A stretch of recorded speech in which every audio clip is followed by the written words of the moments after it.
those.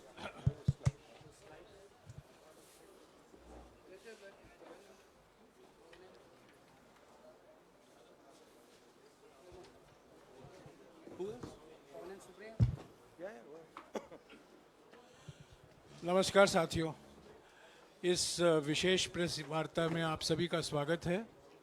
एक अत्यंत महत्वपूर्ण मुद्दे पर अभी राहुल जी आपको संबोधित करेंगे। Rahul ji. Are they going to put this stuff up here? Srivatsa, are you putting this up here? नमस्कार, कैसे हैं? आप थोड़े शेल शॉक्ड लग रहे हो। ये कांग्रेस पार्टी ने क्या कर दिया, कैसे कर दिया? हाँ, अच्छा इसी के कारण है ये। अच्छा ज्यादा लोग आ गए। ओके। नहीं देखिए, आज हम बड़ी इंपॉर्टेंट चीज के बारे में आपको कहना चाहते हैं। पहली बार हमने नोट किया कि चुनाव के समय प्रधानमंत्री ने, होम मिनिस्टर ने और फाइनेंस मिनिस्टर ने स्टॉक मार्केट पर टिप्पणी दी। प्रधानमंत्री ने 2-3 बार, 4 बार देश को कहा कि स्टॉक मार्केट तेजी से आगे बढ़ने जा रही है। होम मिनिस्टर ने सीधा कहा कि 4 जून को स्टॉक मार्केट आसमान में जाएगी, लोगों को खरीदना चाहिए। और यही मैसेज फाइनेंस मिनिस्टर ने दिया। फर्स्ट, ये आज थोड़ा हम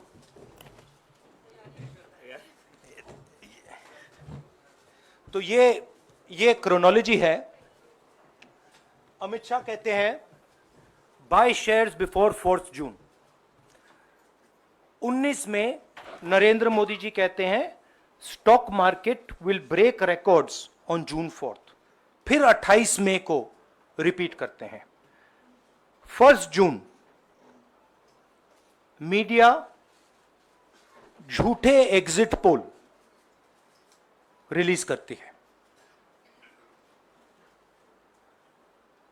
बीजेपी का ऑफिशियल जो इंटरनल सर्वे था वो उनको 220 सीट दे रहा था।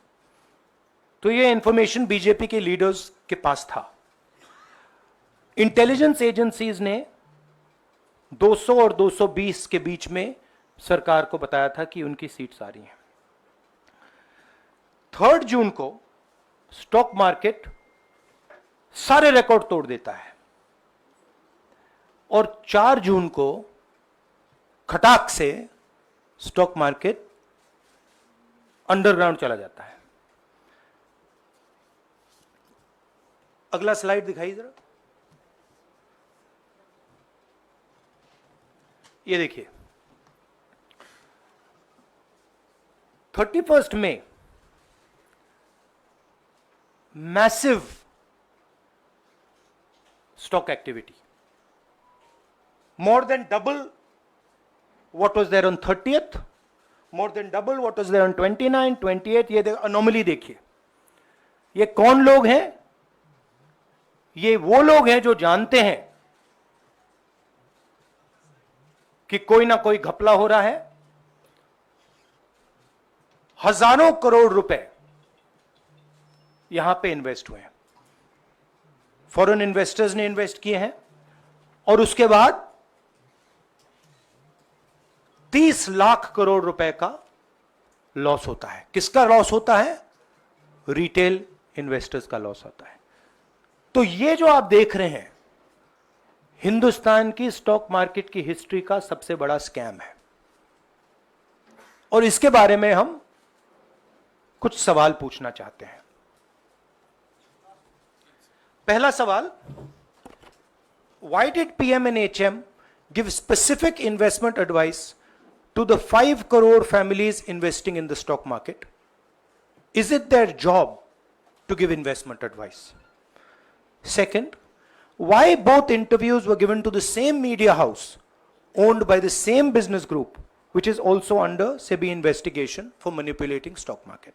Third, what is the connection between the BJP, the fake exit pollsters, and the dubious foreign investors who invested one day before the exit polls were announced and made a huge profit at the cost of 5 crore families? We demand a JPC into this. We are absolutely convinced that this is a scam. Somebody has made thousands of crores of rupees at the cost of Indian retail investors, and the Prime Minister and the Home Minister have given an indication to buy. And this is a criminal act. So we demand today a joint parliamentary committee to investigate this. मैं हिंदी में बोल देता हूं, प्रधानमंत्री ने देश की जनता को इन्वेस्टमेंट एडवाइस क्यों दी, और 5 करोड़ परिवारों को जो इन्वेस्ट करते हैं उनको प्रधानमंत्री ने, होम मिनिस्टर ने स्टॉक खरीदने का आदेश क्यों दिया? दूसरा, दोनों इंटरव्यूज जो किए गए थे वो अदानी जी के जो चैनल्स हैं उनको दिए गए थे, उन पर सेबी का इन्वेस्टिगेशन हो रहा है, तो उन चैनल्स का क्या रोल है? और बीजेपी के बीच में जो फेक एग्जिट पोलस्टर्स हैं और ये जो फॉरेन इन्वेस्टर्स हैं, इनके बीच में क्या कोई रिश्ता है? और अगर रिश्ता है तो क्या है? हम जेपीसी चाहते हैं, हम इन्वेस्टिगेशन चाहते हैं, और देश इसकी सच्चाई जानना चाहता है। धन्यवाद। शुक्रिया राहुल जी। साथियों, अभी अभी राहुल जी ने आपको स्पष्ट तरीके से क्रोनोलॉजी समझ लिया है। बार बार गृह मंत्री कहते थे अब क्रोनोलॉजी समझिए। आज राहुल जी ने देश को क्रोनोलॉजी समझाया है। इसके ऊपर अगर आपके सवाल हैं तो एक एक करके आप पूछेगा, एक एक करके पूछेगा। I haven't said the chronology in English, so I'll say the chronology in English. 13th May 2024, the Home Minister says, buy shares before 4th of June. This is a clear indication to retail investors and others to buy stock. 19th May, for the first time, and then repeatedly until the 28th May, the Prime Minister says that the stock market is going to break records on 4th June. Finally, on 1st June, completely fictitious exit polls are released. These investors are given a completely wrong impression. And on the 3rd of June, as we all know, the stock market breaks all records and then crashes on the 4th of June. Whoever has made money as the stock market rose and also as the stock market crashed. And we are interested in having a joint parliamentary committee, a JPC, to investigate the role of the Prime Minister, the role of the Home Minister, role of BJP members, and also those people who have done these fake exit polls. And finally, we want to understand who are the people, these foreign investors, who did these trades. So we want an investigation for that. शुक्रिया राहुल जी। हाँ संजय। राहुल जी, इससे पहले भी आपने Adani issue पे JPC पिछली लोकसभा में मांग की थी, तो क्या आप चाहेंगे कि ये इशू और हिंडनबर्ग इशू दोनों कंबाइन हो और दोनों की जांच हो? ये जो इशू है, this is a broader issue than just the Adani issue. It is connected to the Adani issue, but this is a much broader issue. This is directly the Prime Minister of India, Home Minister, who are privy to data on actual election results, who have IB reports, who have their own data, who are advising retail investors to buy stock floor. This has never happened before. And by the way, the Prime Minister has never commented on stock market before this. This is the first time the Prime Minister has commented, very interestingly, and multiple times, one after the other, saying that stock market is going to boom, stock market is going to boom, stock market is going to boom. And at the same time, he has information that the exit polls are wrong. He has information that he knows what is going to happen because he has IB data and he also has his own party data. हाँ जी रवि। राहुल जी, मेरा सवाल यही है कि जी news ने भी ये सारी चीज बताई है जनता को कि कई चैनलों ने मिलकर ये सब चीज किया है, जिस तरह से एग्जिट पोल करके लोगों को गुमराह किया है, जिस तरह से शेयर बाजार में सारा कुछ हुआ है, जी न्यूज़ ने भी इस मामले को उठाया है और बताया है। और आपके कहने का सीधा अर्थ है कि अडानी को इसका फायदा उठाने के लिए किया गया है? नहीं, मेरा कहने का ये अर्थ है कि उसमें अदानी इन्वॉल्व हो सकता है, मगर ये अदानी से बहुत बड़ी चीज है। इसमें बीजेपी के सबसे बड़े नेताओं ने कहा है, रिटेल इन्वेस्टर्स को मैसेज दिया है कि आपको स्टॉक खरीदना चाहिए। उनके पास इंफॉर्मेशन थी कि एग्जिट पोल्स गलत हैं, उनके पास इंफॉर्मेशन थी कि बीजेपी को फुल मेजॉरिटी नहीं मिलने वाली है, और वो जानते थे 3 जून को और 4 जून को क्या होने वाला है। कितने का 30 लाख, कितना 30 लाख करोड़ का नुकसान हुआ है, कितने का 30 लाख करोड़ रुपए का नुकसान हुआ है और हजारों लाखों करोड़ रुपए का चुने हुए लोगों को फायदा हुआ है। और हम इंक्वायरी चाहते हैं प्रधानमंत्री पर, होम मिनिस्टर पर, जिन्होंने एग्जिट पोल किया उन पर, और ये जो फॉरेन इन्वेस्टर्स हैं उन पर। हाँ शेमिन।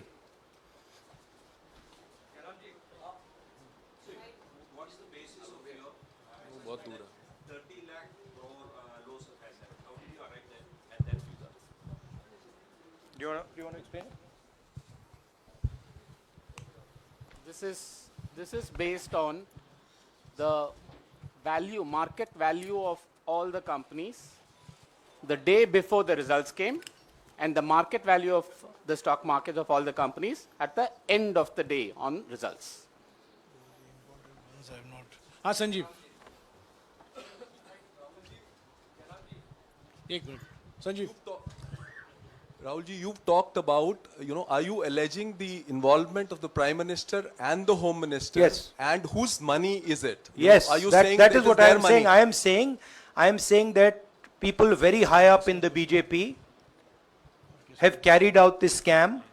I am saying they had partners who carried out these exit polls. We would like to know if these exit polls were actually carried out, if people were actually sent out. And we'd also like to know the methodology of these polls.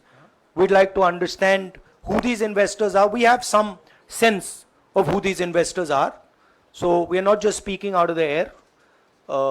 We are confident that if an investigation is done, interesting things will be revealed.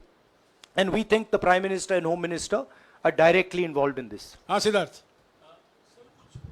Companies की भी आपको लगता है जांच होनी चाहिए जिनके share बहुत अप गए, जिनके सबसे ज्यादा शेयर खरीदे गए और जिनके शेयर उसके बाद में बीच में बेचे भी गए, तो उन कंपनीज का भी को भी इस दायरे में आना चाहिए, आपको लगता है? हमारा कहना है कि यहाँ पे बड़ा क्लियर है कि स्कैम हुआ है। प्रधानमंत्री ने डायरेक्टली कहा है, होम मिनिस्टर ने डायरेक्टली कहा है, इंडिकेट किया है जनता को कि स्टॉक मार्केट ऊपर जाएगी। होम मिनिस्टर ने तो साफ कह दिया कि खरीदना चाहिए। और जब प्राइम मिनिस्टर और होम मिनिस्टर और फाइनेंस मिनिस्टर ऐसी बात करते हैं तो उसका रिएक्शन आता है, लोग उसको बिलीव करते हैं। तो बिल्कुल क्लियर है कि इन 3 लोगों ने कहा है। यह भी क्लियर है कि इनको मालूम था कि रिजल्ट 400 का नहीं है, 300 का भी नहीं है। तो ये हम पता लगाना चाहते हैं, उसमें आप जो कह रहे हो वो भी शामिल है। राहुल जी, ब्रह्म प्रकाश दुबे, इंडिया डेली लाइव से। मेरा सवाल यह है कि जो आपने बताया है इतना बड़ा स्कैम है, पहले भी आपने कई मामले उठाए हैं, जेपीसी की मांग पहले नहीं मांगी गई है, तो क्या आपने कहा ये आपराधिक मामला है, क्या कोर्ट में जाएंगे या पुलिस में शिकायत दर्ज करेंगे, क्योंकि आप कह रहे हैं बहुत बड़ा घोटाला है ये? नहीं भैया, मैंने अभी आपको बोला हम जेपीसी डिमांड कर रहे हैं, इन्वेस्टिगेशन डिमांड अगर कर नहीं रहे हैं। मांगते तो पुलिस में, कोर्ट में जाएंगे? जो भी करना है करेंगे, बट हम आपको ये इन्फॉर्मेशन दे रहे हैं कि ये जो हुआ है ये नॉर्मल चीज नहीं है। इसमें प्रधानमंत्री ने इंडिकेशन दिया है, होम मिनिस्टर ने इंडिकेशन दिया है, फाइनेंस मिनिस्टर ने इंडिकेशन दिया है, अदानी जी के चैनल्स के थ्रू इंटरव्यूज किए हैं, और फाइनली लोगों ने इन्वेस्ट किया है, लोगों ने फाइनेंशियल एक्शन लिया है, कंपनीज ने शेयर खरीदे हैं। इसी विषय पर, एक मिनट, इसी विषय पर, इस स्टॉक मार्केट घोटाले पर ही हम सवाल ले रहे हैं। मौसमी, इसी विषय पर कीजिएगा बस। एक मिनट, आ रहा हूं यार, एक मिनट, राहुल जी, एक करके आ रहा हूं यार। राहुल जी, हम लोग ने पहले भी देखा है कि आप लोग ने कई बारी जब सेशन होता है तो सत्ता पक्ष और विपक्ष आमने सामने होता है, जेपीसी की मांग होती है और सेशन पे सेशन वॉश आउट हो जाते हैं और जनता का पैसा वेस्ट होता है। तो क्या आपको ये तो लगता है बीजेपी की लाइन है। तो क्या नहीं, मतलब जनता का पैसा के सेशन वाटर आप ऐसी टी शर्ट ले लो ना एक, मैं आपको दे दूंगा, जरूरत नहीं है। उनका वो सिंबल दे दूंगा आपको, ये राहुल उनकी जी, लाइन है। सवाल आपको पसंद नहीं आए वो अलग बात है, पर आपको किसी नहीं, की सवाल मुझे बहुत से पसंद आ रहा है। इस तरह से उंगली उठाने की जरूरत नहीं है। आप चेक बहुत अच्छा लग रहा है, बोलिए। बीजेपी का बैच पहनने की आप जरूरत सवाल नहीं। पूछे ना, सवाल नहीं, आपको भी जयराम साहब ये बोलना चाहिए, नहीं, सवाल गलत पूछे, बात है। सवाल पूछे। मेरा बस ये सवाल था कि जेपीसी की मांग पे कई बारी कामकाज ठप हो जाता है, तो क्या आपको लगता है कोई और भी राह आप लोग सड़क की राह इख्तियार कर सकते हैं, क्योंकि ये आम आदमी का पैसा है। हम जनता को एक रियलिटी बता रहे हैं कि यहाँ पे क्लियरली एक स्कैम हुआ है। यहाँ पे प्राइम मिनिस्टर ने इंडिकेट किया है, यहाँ पे होम मिनिस्टर ने इंडिकेट किया है, यहाँ पे फाइनेंस मिनिस्टर ने इंडिकेट किया है। नॉर्मली बीजेपी की ये पोजीशन होती है कि जब भी हम कोई मुद्दा उठाते हैं तो हम पार्लियामेंट का टाइम वेस्ट कर रहे हैं। वही पोजीशन आपने अपनाई है, इसीलिए मैंने आपसे कहा कि देखिए आप बीजेपी की पोजीशन ले रही हैं। रियलिटी, एक सेकंड, रियलिटी ये है कि हम जेपीसी करवाएंगे। अब ऑपोजिशन में बहुत ज्यादा ताकत है, बहुत ज्यादा स्ट्रेंथ है, और पूरा जो पार्लियामेंट की सिचुएशन है वो बदल गई है। हाँ जैनेंद्र, जेपीसी की मांग जो आपने की है वो तो पार्लियामेंट सेशन में होगी, लेकिन ये जो आम निवेशक हैं देश भर के जिनका 30 लाख करोड़ डूबा है, उनमें कर्नाटक के, तेलंगाना के, हिमाचल के भी लोग होंगे। तीनों राज्यों में आपकी सरकार है, क्या राज्य की जो जांच एजेंसी है उसके जरिए आप जो उन राज्यों के निवेशकों का कम से कम पैसा डूबा है, ये जो आप पूरे नेक्सस की बात आप कर रहे हैं, गुमराह करने की बात कर रहे हैं, क्या वहां से कोई कार्रवाई की हम उम्मीद कर सकते हैं? सोचा जा सकता है, बट ऐसी चीज के लिए शायद जेपीसी सही औजार होगा। हाँ Ranjita, last question, Ranjita, okay, Mohit is asked, Ranjita यार आप पूछते रहे। मोहित चलो। आपको ऐसे सर मैं इज अपसेट सर मैं मोहित आपने चमत्कार किया, पूछ लीजिए। सर मैं मोहित हूँ, न्यूज नेशन से। नहीं, जानता हूँ। सर लगातार पिछली घोटालों में भी आपने जेपीसी की बात की थी, आपने हर जांच की बात की, और ये एक बड़ा घोटाला सामने आया, इसमें भी आप जेपीसी की मांग कर रहे हैं। कितनी उम्मीद है कि लोग जेपीसी की ये लागू करेंगे? आपको क्या लगता है कि ये जेपीसी लागू करने वाले, अगर नहीं करेंगे फिर क्या करेंगे आप लोग? नहीं, हम प्रेशर लगाएंगे, डालेंगे, बट मुझे लगता है कि जो पहले राजनीतिक सिचुएशन थी, जिस इंप्यूनिटी के साथ प्रधानमंत्री पहले काम करते थे, मुझे लगता है वो अब खत्म हो गया है, तो दूसरा नतीजा आएगा। राहुल जी, ये आखिरी है क्या और दो लेंगे? ये आखिरी है। आखिरी नहीं, आखिरी हो गया, इन्होंने कह दिया आखिरी। ओके रंजीता।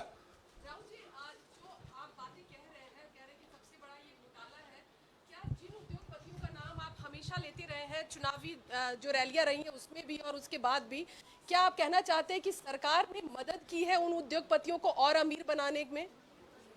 नहीं, मैं कह रहा हूं, मैं सिर्फ सरकार की बात नहीं कर रहा हूं, मैं दो इंडिविजुअल्स की बात कर रहा हूं। प्रधानमंत्री ने और हिंदुस्तान के सब रिटेल इन्वेस्टर्स जिनको नुकसान हुआ है, मैं आपसे बोल रहा हूं, आपको यह बात समझ आ जाएगी। आपका पैसा गया है, आपकी कमाई गई है, आपको नुकसान हुआ है, और इसमें करोड़ों युवा हैं जो ईमानदार हैं। तो नरेंद्र मोदी जी ने, अमित शाह जी ने आपको मैसेज दिया कि 4 तारीख को स्टॉक मार्केट आसमान छुएगी, और आपने उन पर भरोसा किया। मगर सच्चाई यह थी कि नरेंद्र मोदी को मालूम था कि 4 जून को स्टॉक मार्केट आसमान नहीं छुएगी। 4 जून को स्टॉक मार्केट का जबरदस्त नुकसान होने जा रहा है, क्योंकि उनके पास इंटेलिजेंस की रिपोर्ट थी और बीजेपी का जो इंटरनल असेसमेंट था 220 सीट का, वो उनके हाथ में था। तो मेरा यह सवाल है, और मैं आपसे इन्वेस्टर से कहना चाहता हूं कि आपको जो चोट पहुंची है, जो आपको दर्द हुआ है,